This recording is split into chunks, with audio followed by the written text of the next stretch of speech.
Meus amigos, meus irmãos, sejam todos muito bem-vindos ao nosso canal de Estudos Espíritas, esperando em Deus, não é, que tenhamos um dia cheio de paz. Eu preparei esse estudo com muito cuidado devido à importância do tema, não é?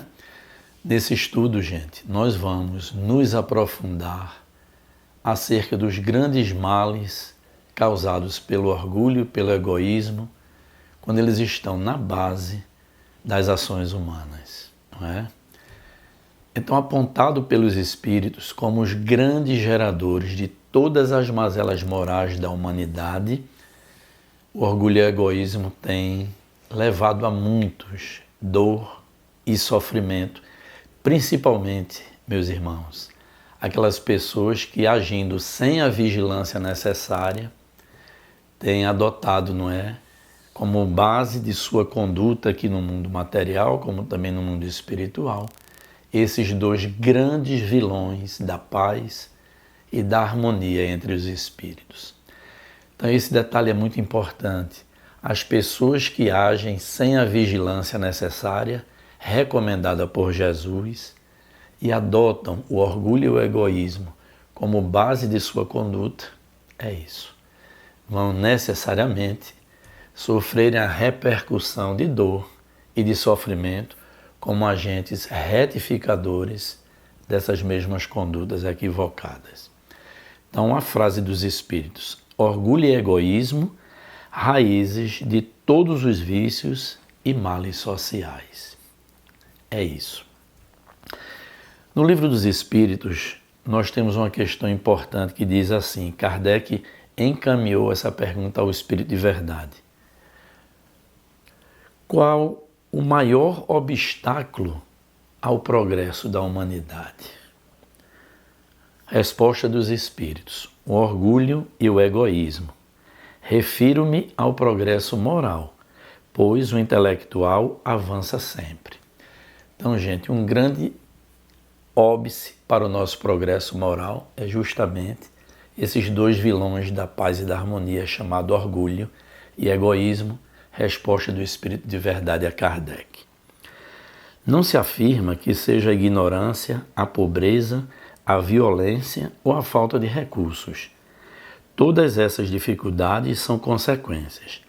A causa fundamental, diz Kardec, está na excessiva centralização do indivíduo em si mesmo. Isso é o orgulho e o egoísmo agindo na consciência do espírito. Questão 913 diz assim: dentre os vícios, qual que se pode considerar radical? Veja a resposta do Espírito de Verdade a Kardec. Já o dissemos muitas vezes, é o egoísmo. Dele deriva todo o mal. Estudai todos os vícios e vereis que no fundo de todos há o egoísmo. Aí é que está a verdadeira chaga da sociedade. Quem quiser aproximar-se da perfeição moral, já nesta vida, deve extirpar do seu coração todo o sentimento de egoísmo, pois o egoísmo é incompatível com a justiça, o amor e a caridade. Ele neutraliza todas as outras qualidades. Então veja que coisa importante. Mesmo que o espírito já tenha conquistado algumas qualidades, quando adota o egoísmo e o orgulho na base de suas ações, anula, por assim dizer, as outras virtudes que já venha utilizando de uma forma satisfatória. Então é uma recomendação extremamente importante do Espírito de Verdade respondendo a Kardec. Dizem os Espíritos assim: o egoísmo é a fonte de todos os vícios, como a caridade é a fonte de todas as virtudes. Destruir um e desenvolver a outra, tal deve ser o alvo de todos os esforços do homem.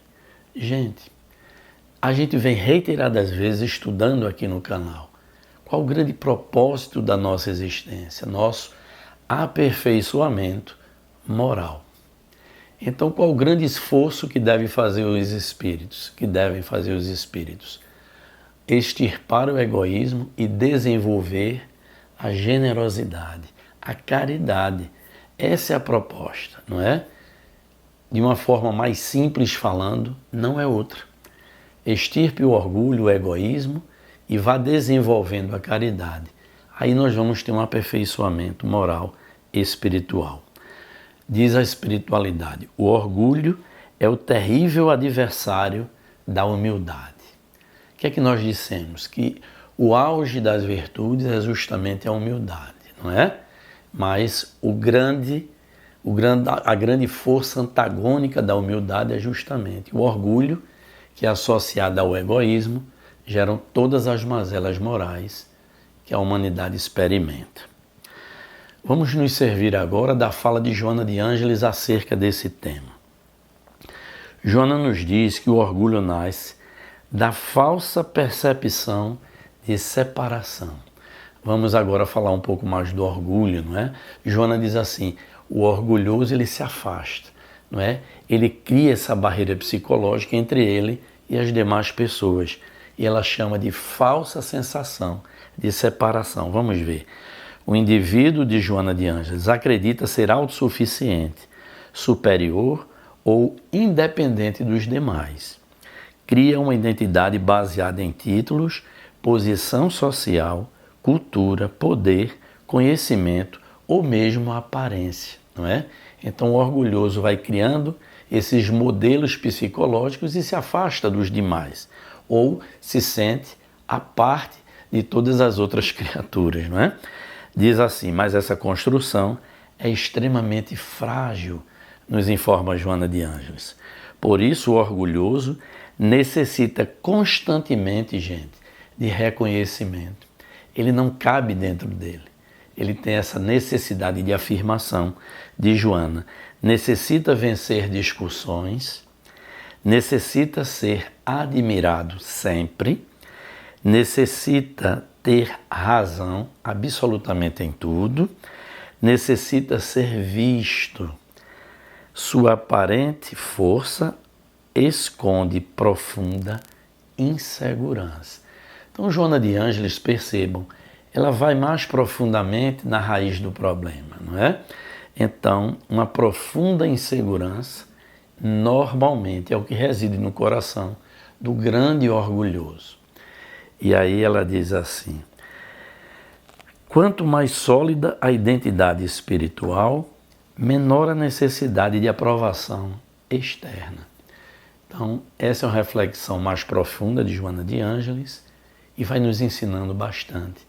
Mas olha, algum desses aspectos aqui, se a gente não tiver a vigilância necessária, todos nós que estamos nesse momento estudando sobre esses grandes geradores das mazelas morais, que é o orgulho e o egoísmo, em maior ou menor grau a gente pode também escorregar nessas atitudes, não é?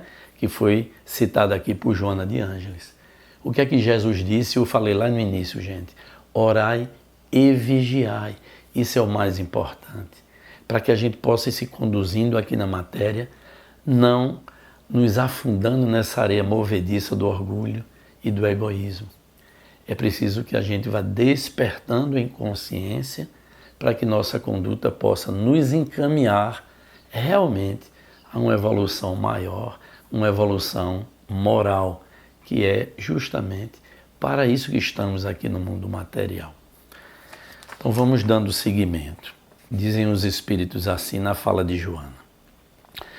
O egoísmo é a hipertrofia do instinto de conservação. Não é? O ser passa a considerar seus interesses acima dos interesses coletivos.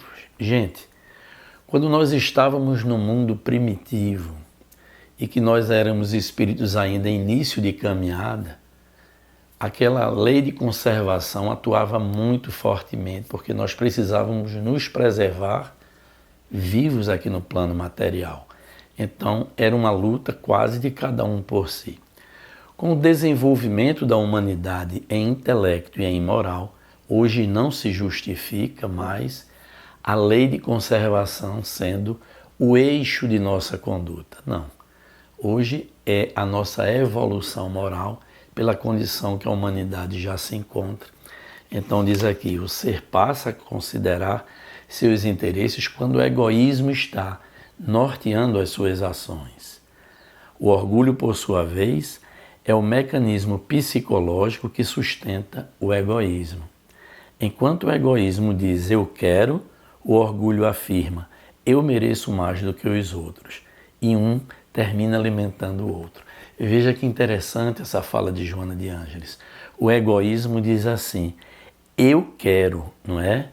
Eu quero isso apenas para mim. Não me importa se eu estou ferindo alguém. Aí o orgulho diz, isso, eu mereço mais do que os outros. Gente, isso é a base do nosso estudo. É o orgulho e o egoísmo se retroalimentando. E aí, estando ambos na base das ações humanas, tem gerado muita dor e sofrimento, como dizem os espíritos, principalmente para quem age sem refletir, não é? Que não batalha, que não luta para internamente extirpar esses dois males terríveis para a paz do espírito. O sofrimento como educador do orgulho. Talvez, gente, na doutrina seja um dos aspectos mais delicados para a gente passar para todos vocês. É o entendimento que nos dá a doutrina que a dor realmente é pedagógica, não é punitiva. É nesse sentido que a dor vai retificando, não é?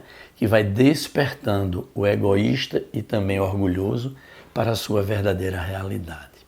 Não é? Quando não vai pelo amor, é a dor quem vem despertar essa consciência que está adoecida. Veja lá, com frequência, dizem os espíritos, o orgulhoso como egoísta é suavizado pelas experiências que desmontam suas próprias ilusões. A espiritualidade diz assim, a enfermidade ensina limites, a perda ensina o desapego, não é, das coisas materiais. O fracasso ensina-nos prudência. Então veja que esses momentos desafiadores têm por objetivo ir despertando novamente a consciência, é retificando a conduta, esse é um aspecto importante. Continuando, a solidão ensina a valorização dos afetos verdadeiros. A reencarnação oferece ao espírito experiências variadas, justamente para desenvolver aquele sentimento, gente, de empatia. Na hora que for agir, se na base de sua conduta tiver orgulho e egoísmo, veja isso. Dificilmente você terá empatia. Você vai se colocar na condição do outro. Você vai perceber que aquela forma de ação fere as pessoas, não é? Então é importantíssimo a gente perceber que a nossa ação, que a nossa conduta está gerando sofrimento nos outros, quando a gente pensa principalmente apenas em nós. Então a reencarnação, como eu já disse aqui, nos faz estagiar em várias condições, não é? Então ele diz aqui, quem já foi rico aprende a ser pobre, quem exerceu autoridade aprende a obedecer, quem foi aplaudido aprende o anonimato, quem foi forte aprende a depender dos outros, assim se constrói a verdadeira fraternidade. Então veja, gente, que todos esses momentos desafiadores que a reencarnação nos proporciona, gera no espírito necessariamente, não é, um desmonte de suas ilusões mais doentias. Meus irmãos, a reencarnação é pautada justamente na bondade de Deus, que vai oportunizando aos espíritos essa retificação de conduta, a melhoria íntima e seu aperfeiçoamento moral. Qual é o antídoto que a doutrina espírita, gente, nos apresenta? É a ampliação de consciência. A doutrina, como aqueles que são verdadeiros cristãos, não vivem, não é, para crucificar aqueles irmãos que na retaguarda ainda se encontram doentes da consciência. É amparo, é orientação e é assistência, não é o nosso papel.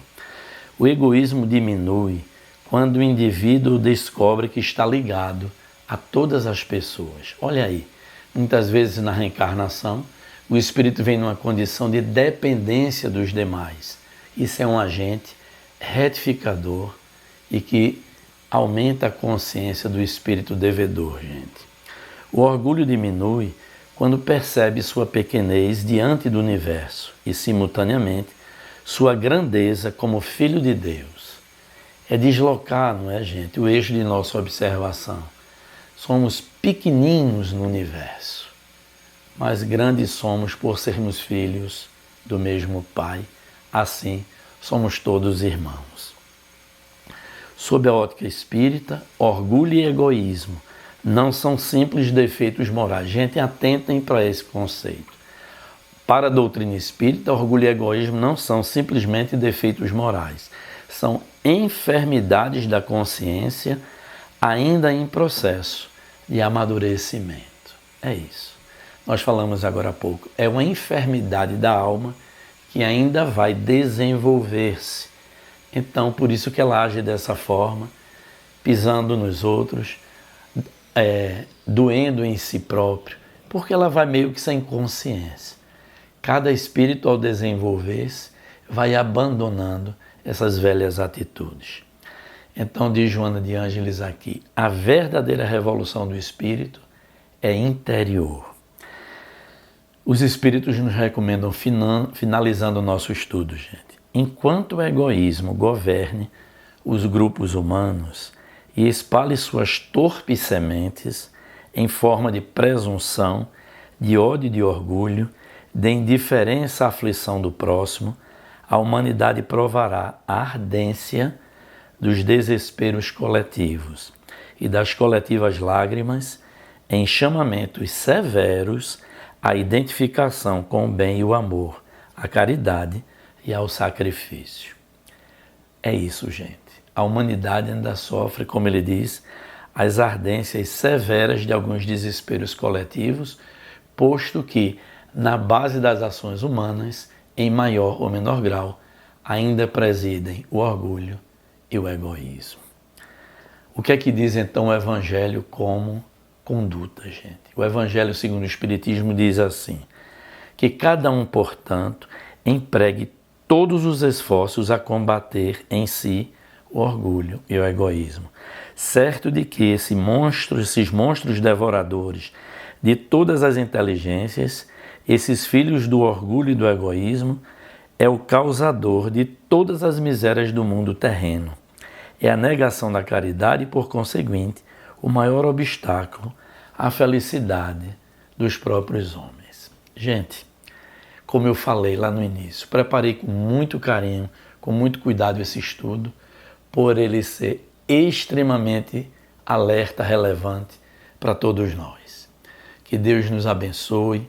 Se você está pela primeira vez aqui, se inscreva em nosso canal, participe dessas reflexões. Para todos, irmãos e amigos, divulguem o nosso canal, não é? Peço às pessoas que se inscrevam. Se gostaram dessa reflexão, deixe aqui o seu joinha, o seu like, que isso nos fortalece na plataforma.